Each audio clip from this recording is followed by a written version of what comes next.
Hello everyone, आप सुन रहे हैं ये प्यार नहीं तो क्या है।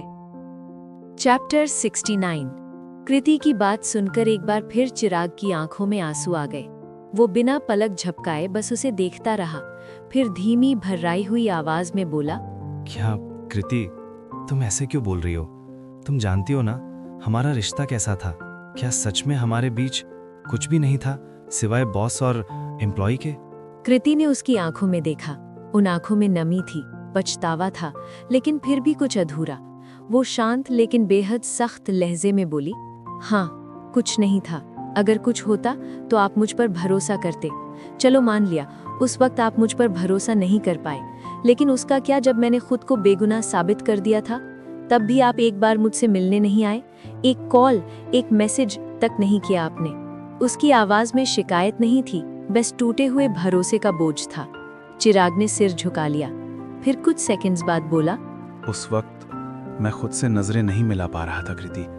मुझे इस बात का एहसास हो चुका था कि मैंने तुम्हारे साथ कितना गलत किया है। मुझे जिस इंसान पर सबसे ज्यादा भरोसा करना चाहिए था, उसी पर मैं शक कर बैठा। उस गिल्ट ने मुझे जकड़ लिया था। मुझ में तुम्हारे सामने खड़े होने की हिम्मत नहीं बची थी। मैं जानता था कि अगर मैं तुम्हें देखता तो अपने ही सवालों के जवाब नहीं दे पाऊंगा। उसकी आवाज में अब सफाई नहीं, बस अपनी गलती का एहसास था। इधर कॉलेज में आरोही कुणाल से बोली, कुणाल, मैंने सुना है कि गर्ल्स फुटबॉल टीम की स्पेशल ट्रेनिंग होने वाली है।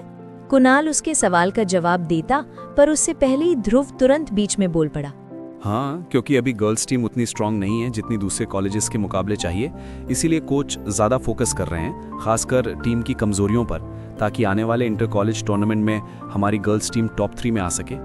ध्रुव की बात सुनकर आरोही ने बस एक नजर उसकी तरफ देखा और बिना कुछ कहे उसे पूरी तरह इग्नोर करके वहां से चली गई। उसे जाते देख ध्रुव का मुंह बन गया। कुणाल हंसते हुए बोला, और कर उसे परेशान और उड़ा उसका मजाक, अब पड़ गया ना भारी। ध्रुव ने कुछ नहीं कहा, बस कुणाल को एक कड़ी सी नजर दी और चुपचाप वहां से उठकर चला गया। वापस कृति के घर। चिराग अब कृति के सामने वाले सोफे पर बैठा था। उसने पिछले 4 सालों में जो भी झेला था, तन्हाई, पछतावा, खोज, अधूरापन, सब कुछ बता दिया, सिवाय अपने प्यार के। कृति कुछ देर उसे सुनती रही, फिर बोली, वो सब ठीक है, लेकिन आप मुझे ये बताइए, जब मैं सब कुछ छोड़कर चली गई थी तो आप मुझे इतनी शिद्दत से ढूंढ क्यों रहे थे? आपको मुझे भूल जाना चाहिए था।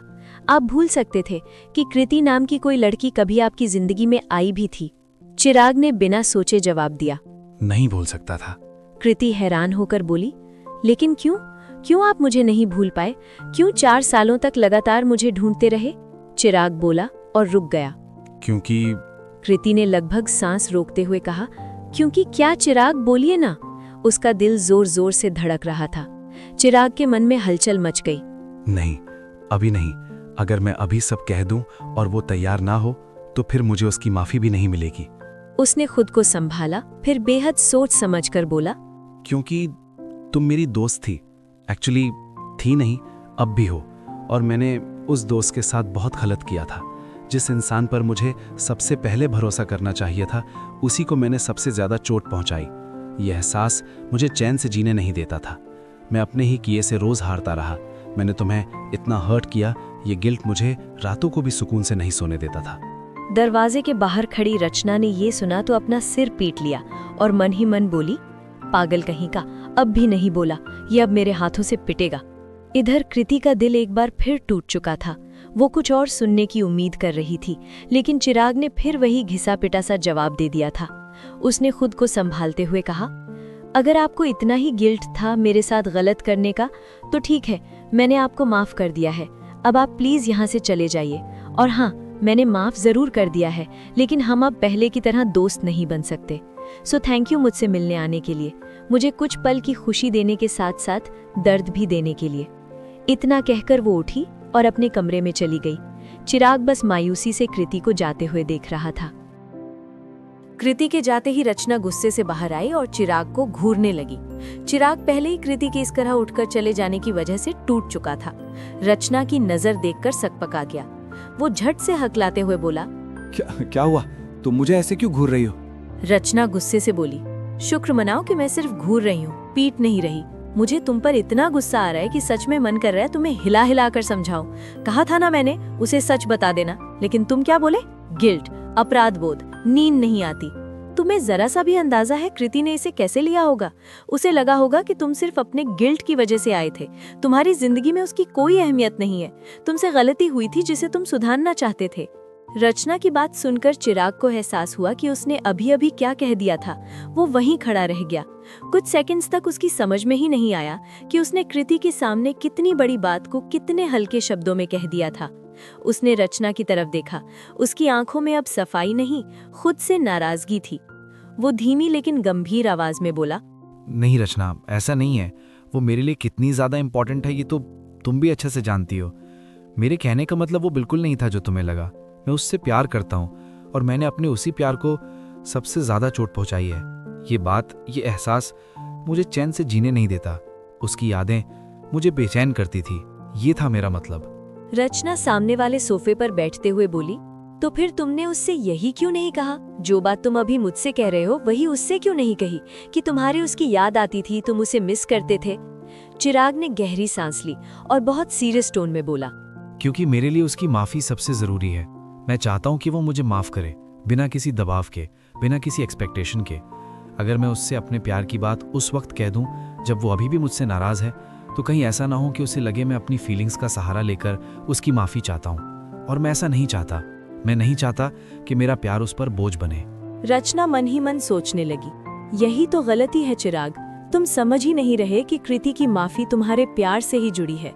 लेकिन उसने वो बात जोर से नहीं कही, बस उसे देखते हुए बोली, ठीक है, अब तो उसने तुम्हें माफ कर दिया है, कम से कम कहने के लिए ही सही। अब अगली बार अपने दिल की बात जरूर कहना, इस बार कोई गड़बड़ मत करना। चिराग तुरंत बोला, नहीं, अभी नहीं। उसने मुझे सच में माफ नहीं किया रचना।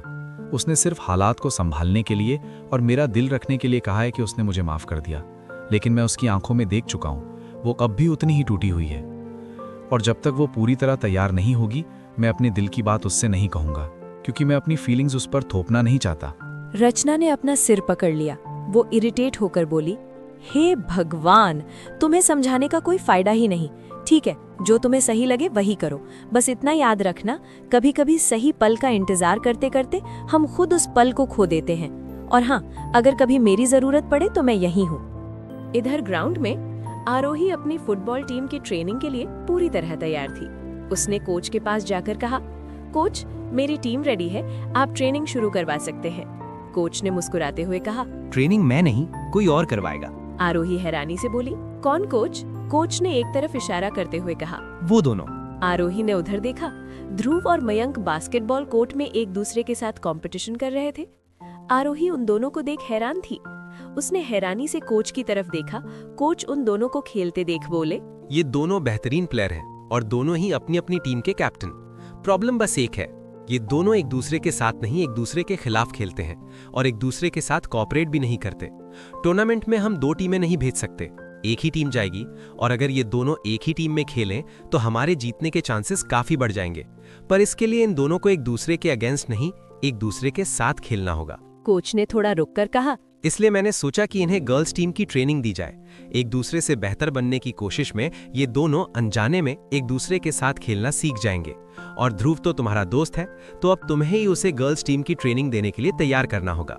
और रही बात मयंक की, वो ध्रुव से चिढ़ता है, तो उससे खुद को बेहतर साबित करने के जुनून में वो भी मान जाएगा। कोच की पूरी बात ध्यान से सुनकर और समझकर आरोही ने आत्मविश्वास से कहा, आप चिंता मत कीजिए कोच, मैं ध्रुव को भी मना लूंगी और मयंक को भी। मैं आपको विश्वास दिलाती हूँ, मेरी टीम की ट्रेनिंग खत्म होते होते ये दोनों एक ही टीम में खेलने के लिए तैयार हो जाएंगे। कोच मुस्कुराकर बोले, मुझे तुम पर भरोसा है। आरोही भी मुस्कुरा दी। ध्रुव और मयंक का मैच अब अपने आखिरी मोड़ पर था। दोनों पूरी ताकत से खेल रहे थे। हर अटैक में पुरानी रंजिश छलक रही थी। ये अब लास्ट चांस था और ध्रुव गोल करने ही वाला था कि अचानक उसकी नजर साइड में खड़ी आरोही पर चली गई। वो मयंक को ध्यान से देख रही थी। ये देख ध्रुव अपने टारगेट से अचानक डिस्ट्रैक्ट हो गया और उसी पल मयंक ने बॉल छीनकर गोल कर दिया। मैच खत्म, मयंक जीत गया। ध्रुव वहीं खड़ा रह गया। उसे हार से ज्यादा अपनी डिस्ट्रैक्शन का एहसास चुभ रहा था और ये एहसास आगे चलकर बहुत कुछ बदलने वाला था। आप लोग सोच रहे होंगे कि ये मयंक कौन है? तो आपको शायद याद होगा, स्टार्टिंग में जब ध्रुव कॉलेज आया था तभी वो मयंक से मिला था। मयंक साहनी, जो ध्रुव को इतना अच्छा फुटबॉल खेलता देख बुरी तरह चिढ़ रहा था। उसे लग रहा था कि ध्रुव इसकी कैप्टन की पोजीशन लेने के लिए आया है। इसीलिए मयंक ने चिढ़ की वजह से ध्रुव को चैलेंज दिया था खुद को हराने का, और जिसमें ध्रुव जीत भी गया था। उसके कुछ टाइम बाद ही ध्रुव फुटबॉल टीम का कैप्टन बन गया था।